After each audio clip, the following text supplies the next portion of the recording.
and welcome to Alix. This place was founded in about 1901 when the Todd's family came here, and originally it was named Toddsville. Later it was renamed by Sir William Van Horn in honor of his friend Alice Westhead. We are located east of Lacombe on Highway 12 beside the beautiful Alix Lake.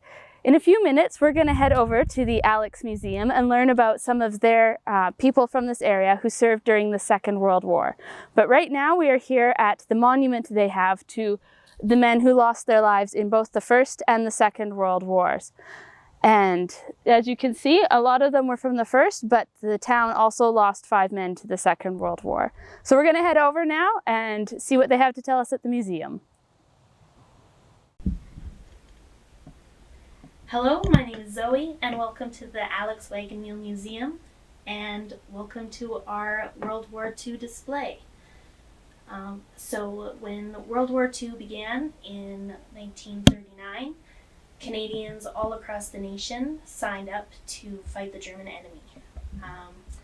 Alix, very small village, was absolutely no exception, and men and women across the district lined up to enlist. Unfortunately, some loved ones would never return home. Men like S.K. Smith, B.S. Crawford, G.R. Fitzsimmons, Fred Mattie, and Frank Siddons would have said goodbye to Alix and their families one last time before leaving to give their life for their country. Among those we honor today is George Otto Timpe, who gave his life fighting for his regiment. George and Herb were the sons of Georgina and Otto Timpe of Alix, born and raised farmers. George enlisted in 1940, and Herb followed 3 years later following his 18th birthday. George joined the 1st Hussar Tank Regiment and was very active during the war effort. He was among the troops that stormed Juno Beach during the infamous D-Day. Surviving the landing, his unit made their way to Les Minelles-Patrie, where they were to take the high ground and advance on German territory. Unfortunately, the German defenders had been monitoring radio communications using codes taken from a Canadian tank some days earlier, and were prepared for the advance. They reached the narrow walled streets of Cristo, where the tanks were confined, and the position exposed the infantry.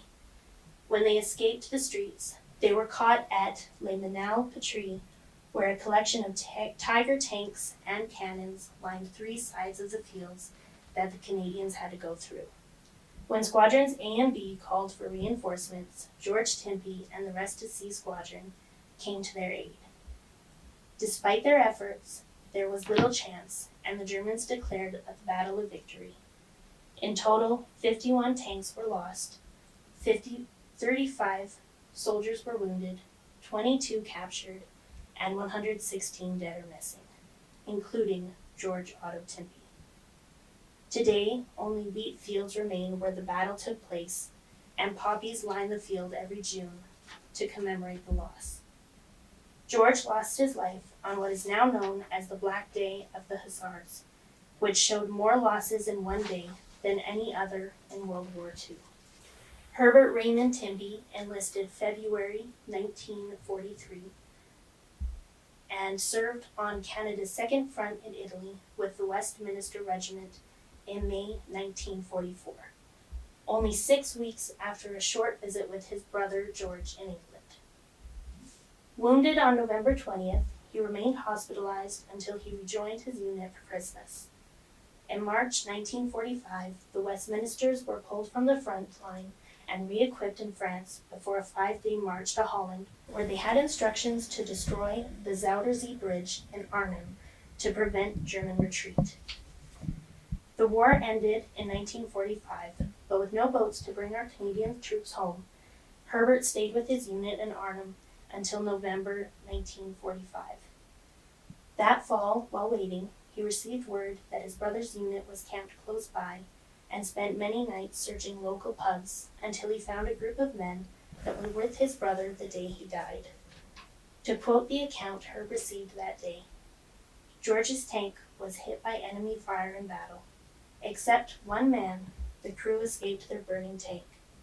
George went back to successfully extricate the trapped driver.